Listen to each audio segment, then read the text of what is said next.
নমস্কাৰ সকলোকে শিৱৰাত্ৰি শুভেচ্ছা জনাই মই আজি ব্লগটো আৰম্ভ কৰিছোঁ। চাওকচোন মই ৰাতিপুৱা গৈ পূজা পাঠ দিলোঁ, কেনেকৈ দিলোঁ, ক'ত দিলোঁ এইখিনি আপোনালোকক দেখাই আছোঁ।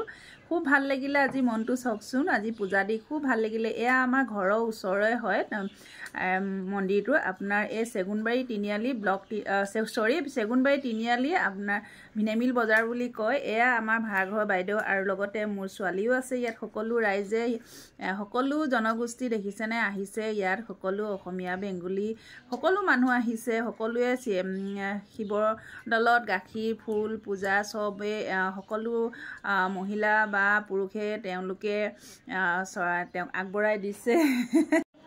মই নিজে ভিডিঅ' কৰিছোঁ, গতিকে মোৰ নিজকে দেখাবলৈ অলপ অসুবিধা হ'ল। এয়া চাওক, এয়া আপোনাৰ এয়া শিৱদৌলত চৰোৱা প্ৰসাদবিলাক তেওঁলোকে বাছি আছে এনেকৈ। আৰু এয়া চাওক বাহিৰত এনেকৈ আপোনাৰ বন্তি জ্বলাবলৈ সুবিধা কৰি দিছে। কিন্তু মই যাওঁতে বহুতখিনি মানুহ আপোনাৰ ভিৰ ভাৰ আছিলে। অকণমান আমি পূজা দিয়াৰ পিছত অলপ পাতল হ'ল। এয়া চাওক বাহিৰতো এনেকৈ পিপল গছৰ তলত এনেকৈ সুবিধা কৰি দিছে। এয়া আণ্টি হয়, আমাৰ ঘৰৰ ওচৰৰে হয়। এয়া চাওক, এয়া আপোনাৰ দেখিছেনে খুব ধুনীয়াকৈ। আৰু এই সম্পূৰ্ণ মন্দিৰটো চাওক খুব ধুনীয়াকৈ সজাইছে তেওঁলোকে। আৰু এই ফটো তুলিবলৈ ব্যৱস্থা কৰি দিছে। এই ছোৱালীবিলাকে ফটো তুলি আছে। এয়া চাওক সম্পূৰ্ণ মন্দিৰটো দেখাবলৈ চেষ্টা কৰিছোঁ আপোনালোকক, যিমানখিনি পাৰোঁ মই দেখাবলৈ চেষ্টা কৰিলোঁ। আৰু এয়া হ'ল আপোনাৰ চেগুনবাৰী তিনিআলি। এয়া সম্পূৰ্ণ বজাৰখন, এয়া ভিনেমিল বজাৰ বুলি কোৱা হয়। দেখিছেনে খুব ধুনীয়া। আমাৰ এইখিনি মাৰ্ঘেৰিটা এইডোখৰ পৰিৱেশটো খুব ধুনীয়া। এয়া চাওক সম্পূৰ্ণ মন্দিৰটো মই ভিতৰলৈ গৈ আপোনালোকক দেখাব চেষ্টা কৰিছোঁ। এয়া চাওক, কিন্তু এতিয়া বহুত ভিৰ ভাৰ কমিলে। মই ভিডিঅ' কৰোঁতে বহুত ভিৰ আছিল, আমি বহুত সময় ৰখিবলগীয়া হ'ল। এয়া চাওক, এয়া চাওক মই অকণমান ভিডিঅ' তুলিলোঁ। এয়া দেখিছেনে আনে তুলি দিছে মোক তেনেকৈ। এয়া চাওকচোন ইমান ভিৰ। তেওঁলোকে গাখীৰ বেলপাত সকলোখিনি ফল মূল যিবিলাক তেওঁলোকে শিৱবাক চৰাব লাগে তেওঁলোকে এয়া কৰি আছে পূজা পাঠ।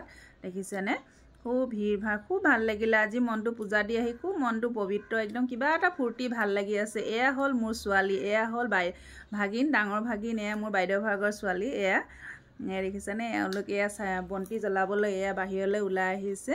এয়া আপোনালোকে আশীৰ্বাদ কৰিব আমাৰ ছোৱালী আৰু ভাগিন, ডাঙৰ ভাগিন তাহাঁতৰ দুজনীও যাতে ভৱিষ্যত উজ্জ্বল কামনা হৈ উঠক বুলি আপোনালোকে ৰাইজে আশীৰ্বাদ কৰিব। এয়া চাওক বহুত ভিৰ ভাৰ দেখিছেনে। এয়া ভাল লাগিছে। আৰু কোনে কোনে শিৱ পূজা আজি কৰিলে নাই, শিৱৰাত্ৰি পূজা কৰিলে নাই জনাব দেই। আৰু ভিডিঅ'টো বনাওঁতে ভুল হ'ব পাৰে, এই প্ৰথমবাৰৰ বাবে এই ভিডিঅ' বনাবলৈ লাহে লাহে আৰম্ভ কৰিছোঁ। আৰু এয়া চাওক অকণমান লাগি ধৰে, কথাবিলাক ক্লিয়াৰ নহয়, আপোনালোকে আগুৱাই লৈ যাব বুলি আশা কৰিছোঁ। আৰু যিসকলে মোৰ পেজটো ফ'ল' কৰা নাই ফ'ল' কৰি ল'ব। এয়া চাওক নতুনকৈ প্ৰফাইলটো প্ৰেছ কৰি নতুনকৈ ব্লগ বনাব লৈছোঁ, আপোনালোকে আশীৰ্বাদ কৰিব। যোনে যোনে মোৰ ঘৰলৈ নতুনকৈ আহিছে তেওঁলোকে মোৰ পেজটো ফ'ল' কৰিব, ভাল ভাল কমেণ্ট কৰিব আৰু শ্বেয়াৰ কৰি যাব বুলি আশা কৰিলোঁ। ধন্যবাদ।